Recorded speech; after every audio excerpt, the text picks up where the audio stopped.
Soy Darío San Miguel, soy médico especialista en cardiología en el área deportiva y también soy corredor.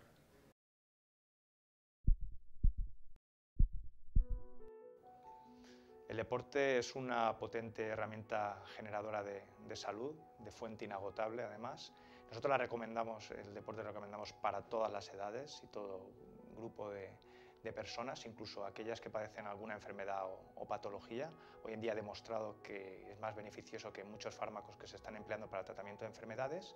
Ahora bien, siempre recomendamos que el deporte esté supervisado por profesionales, no solo para la valoración de si esa persona es apta para la práctica deportiva, incluso competición, sino para llevar a cabo un programa de entrenamiento.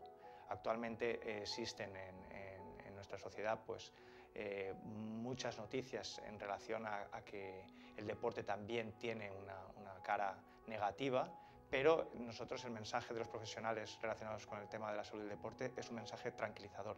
El deporte siempre es salud y genera salud. Para nosotros es fundamental tener seguridad de si algún deportista pueda tener algún problema o pudiera aparecer algún problema desencadenado durante la práctica deportiva. Para ello es fundamental someterlo a una serie de pruebas, sobre todo en aquellas personas con más edad, que son aquellas que pueden estar en riesgo de sufrir alguna enfermedad o algún problema relacionado con el ejercicio.